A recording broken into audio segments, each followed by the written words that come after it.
I'm joined by Lacey and Lewis Leonard, who actually saw in that report. The Leonards have been very outspoken on this issue for some time now, especially after Lewis filed a claim with the NFL, only to have it reversed. Lacey Leonard is founder and president of Tackle Health, and Lewis is, of course, the former NFL player for 6 teams over 5 seasons as a defensive tackle. Thank you both for being with me today.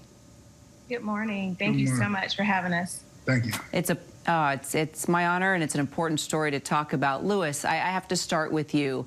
How have you been feeling? Because I know you have been very open, talking about dealing with memory loss, a lot of anger, depression. Tell us just how you've been feeling and moving forward. Well, it's sad to say it don't seem that my issues are easing up. Tell you, the last 2 months probably been the hardest that I had this year. But you know, my family keep me going. My wife keeps me motivated. My boys keeps me motivated. But tell you the truth, it hasn't been the best. It hasn't been the best. So I just try to keep on going. Well, you are blessed to have your family and a family that loves you. And Lacey, you know, look, we know behind every man there is a strong woman trying to keep things together.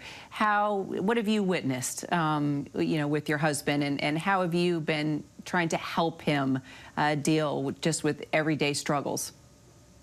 You know, as he mentioned, like, these last 2 months have been very difficult for us, just physically and even mentally. Lewis has been struggling. And it's hard, you know, when you have been with someone literally your whole adult life, and to see their decline physically and then even mentally. And then sometimes I just feel really helpless, you know. The whole month of July, there was many days where Lewis couldn't even get up. He couldn't, you know, he couldn't stand light. So I'd have to keep the room dark, or he didn't really want to be around, just very irritable. Then physically, you know, there's days where I have to try to, you know, help him get dressed, or just, you know, he doesn't. It's hard, because when you know where someone was, and then you see what they go through on the day-to-day, and then to see, you know, for the last several years, you know, the NFL had been declining players like my husband for their benefits. It got discouraging. You know, but for us, we have been vocal because we wanted people to really see what it's like. There is life after football. There is life after the NFL. And there are many players like my husband who was suffering in silence. You know, we decided to figure out how we can change that narrative, you know, and that's why I wanted to create a safe place for guys just like my husband to come and get, you know, the counseling and get the treatment that they need.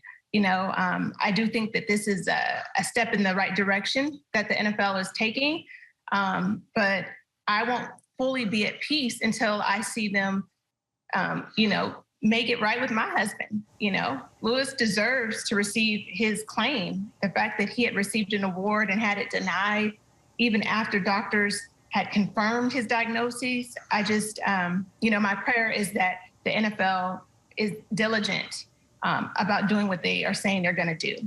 So, well, as you both know, an investigation we did here earlier this year uncovered those emails and data suggesting that the league's protocols made it more difficult for Black former players like you, Leonard, to qualify for compensation. And according to this new 46-page document, it seems like this is an attempt to even the playing field. How were Black players not receiving equal treatment? And you can both weigh in on this. Lewis, why don't we start with you? I'm sorry, what was that again? I'm sorry. That's okay. Lacey, why don't I have you pick up, you know, and Lewis, we'll get back to you. I understand that's a lot to process. Let's start with you, Lacey. So basically what they were doing was they were making it more difficult for the Black players to be able to receive their benefits, because they assumed that neurocognitively that Black men were slower. So they would have to score higher on the test than, say, a white former retired NFL player to qualify for their benefits. Now, in my husband's particular case, he had received his approval for the NFL concussion settlement. They went through an entire audit and they found no adverse findings in my husband's claim.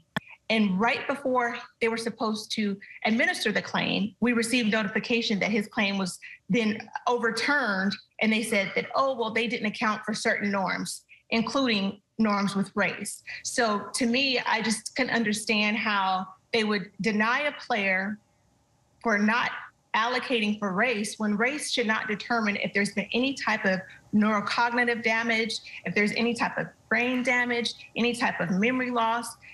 Race shouldn't be a factor of that. So basically the NFL was strategically placing norms so that Black players, former players, would have to score higher than, say, a white retired player. And that's just not right. And that's what has been happening. That's what's happened to my husband. And that's what we're allocating for. And that's what we're trying to fight for. Louis, what more do you want to see done? Well, I want to see this finalized. I want to see not only myself, but my brothers who I went to war with be able to get some type of restitution and some type of quality life, because you play in the NFL and you're fortunate enough to say, hey, I'm retired from the NFL, but yet you don't feel like it. I dealt with injuries from, I had to leave the NFL due to injuries, and I've been dealing with this ever since. I was dealing with it when I was in the league, when you talk about depression and things of that sort, but I just never knew what it was. But now that I'm retired and I know that the league is done, and to still sit here and think about, what the next 10 or 20 years going to be if I can't get up and do what I need to do to provide for my family, it's tough. It's heartbreaking. I got 2 young boys that's growing like weeds, and sometimes it hurts me even more to be broke down and in a bed or locked up in a room and not able to do what I need to do for them. So really, I just hope that the NFL and these judges and these lawyers can come up with some type of way to give the players their benefits, and also allow us to receive the funds that we have went to war for, and actually be able to give us a chance to live a quality life after being retired. Well, I'll tell you what, sitting right next to you is probably your most fierce quarterback. Every day, Lacey is throwing out a Hail Mary, doing everything she can to help you out. That is clear. You got a family that really is your closest teammates. Lacey, Louis Leonard, thank you so much for sharing your story. Appreciate it. So very much. We appreciate you guys. We really appreciate you having us. Hi, everyone. George Stephanopoulos here. Thanks for checking out the ABC News YouTube channel. If you'd like to get more videos, show highlights, and watch live event coverage, click on the right over here to subscribe to our channel. And don't forget to download the ABC News app for breaking news alerts. Thanks for watching.